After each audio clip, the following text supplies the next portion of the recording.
Good morning plus one class. हम chemistry का chapter 5 states of matter gases and liquids पढ़ रहे हैं। अब तक हमने गैसेस के कुछ एक प्रॉपर्टीज़, उनके लॉज को स्टडी किया। देन हमने kinetic molecular theory of gases को स्टडी किया। आज हम लिक्विफिकेशन ऑफ गैसेस को स्टडी करेंगे and second state of matter that is liquids, उसके बारे में कुछ एक प्रॉपर्टीज़ को स्टडी करेंगे।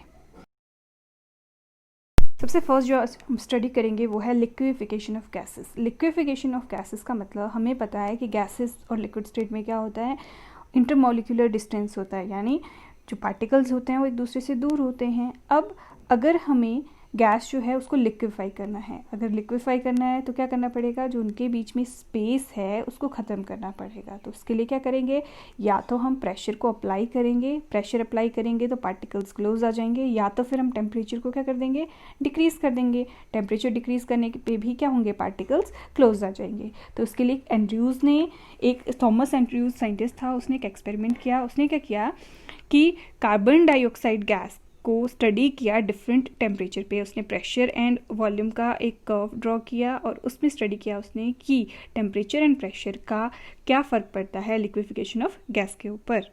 उसने ऑब्जर्व किया कि जैसे टेम्परेचर 48 डिग्री सेल्सियस जब हुआ तो उसके बाद क्या था, गैस जो थी कार्बन डाइऑक्साइड गैस वो आइडियल गैस की तरह बिहेव कर रही थी। और अगर 48 डिग्री सेल्सियस से टेम्परेचर को और इंक्रीज़ कर दिया जाए तो जो लिक्विफिकेशन ऑफ गैस है उसके ऊपर कोई भी फ़र्क नहीं पड़ रहा था। चाहे जितना मर्जी प्रेशर अप्लाई कर दो, इस टेम्परेचर के ऊपर गैस को फर्दर लिक्विफाई करना पॉसिबल नहीं था। तो यहाँ से जो कंक्लूजन्स निकाले वो कुछ एक हैं।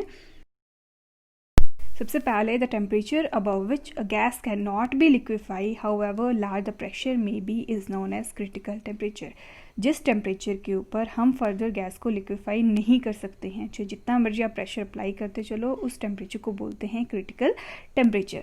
The pressure and volume corresponding to critical temperature for gas is known as critical pressure and critical volume.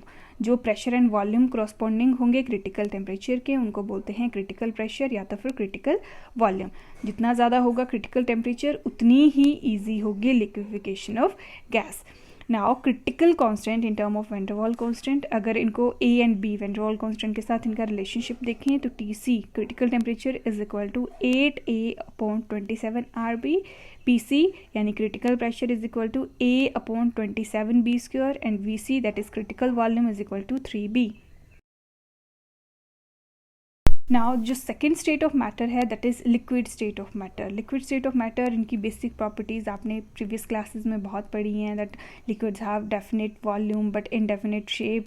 जो कुछ एक प्रॉपर्टीज़ हैं वो मैं आपको बता देती हूँ। Atoms are packed close together but not at tight as solids.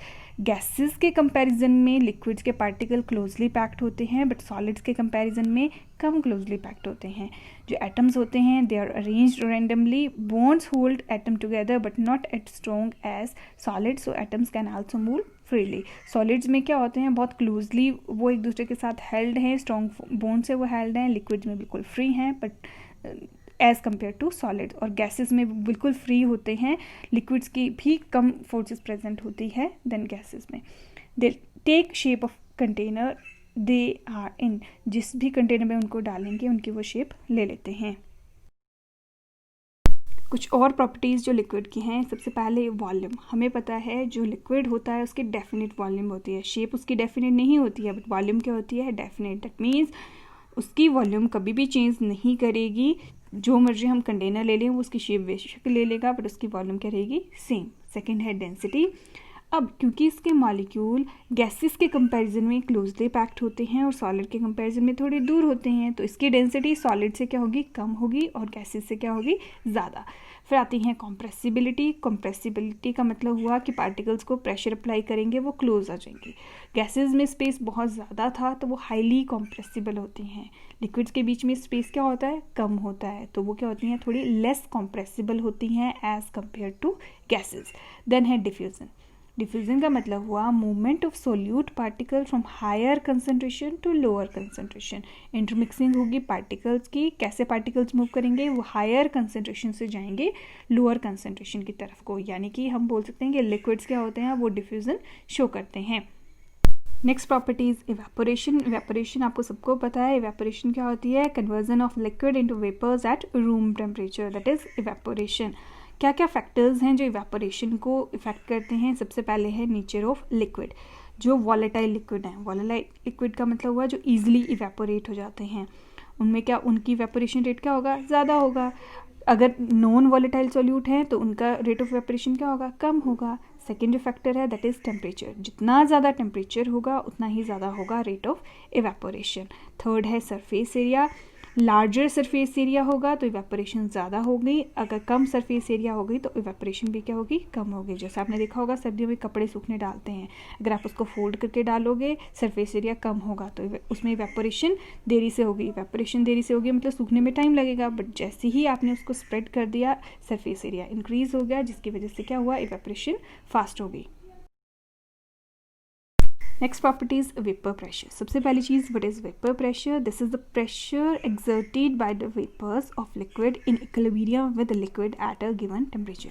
कोई क्लोज्ड कंटेनर लिया, उसमें लिक्विड को इवेपोरेट करना स्टार्ट किया। स्टार्टिंग में क्या होगा? लिक्विड वेपर्स में कन्वर्ट होता जा रहा है, बट क्योंकि क्लोज्ड कंटेनर है वेपर्स बाहर नहीं जाएंगे, तो एक टाइम ऐसा आएगा कि वेपर वापस क्या होंगे? लिक्विड में कन्वर्ट करना स्टार्ट कर जाएंगे। वेपर के बन रहे हैं लिक्विड, लिक्विड कन्वर्ट हो रहा है इनटू वेपर्स। तो क्या होगा? एक ऐसी स्टेज आएगी जब हमें ऐसा देखने में लगेगा कि अब कोई भी लिक्विड जो है वो वेपर में कन्वर्ट नहीं हो रहा है, तो उसको बोलते हैं इक्विलिब्रियम स्टेट। तो क्या हुआ? Pressure exerted by the vapours of a liquid in equilibrium with liquid at a given temperature, that is known as vapour pressure. उस टाइम पे जो वेपर्स ने प्रेशर लगाया वापस वो लिक्विड स्टेट में आ रहे हैं, that is known as vapour pressure. Factors affecting vapour pressure, सबसे पहले है नेचर ऑफ लिक्विड। अगेन जो वॉलेटाइल लिक्विड्स होते हैं, वॉलेटाइल मतलब जो इजीली इवेपोरेट हो जाते हैं, वो उनका वेपर प्रेशर क्या होगा? ज़्यादा होगा। सेकेंड है टेम्परेचर ऑफ लिक्विड। जितना ज़्यादा टेम्परेचर होगा उतनी जल्दी होगी उसकी इवेपोरेशन, यानी उतना ही ज़्यादा होगा वेपर प्रेशर। जो लास्ट प्रॉपर्टी है लिक्विड्स की वो है बॉइलिंग पॉइंट। बॉइलिंग पॉइंट का मतलब हुआ temperature at which the vapour pressure of on the surface of liquid is equal to atmospheric pressure। जब vapour pressure on the surface of liquid हो जाता है equal to atmospheric pressure, तो उसको बोलते हैं उस लिक्विड का boiling point. That's all for today. बाकी की जो इसकी प्रॉपर्टीज़ हैं एक दो, उनको हम नेक्स्ट लेक्चर में करेंगे।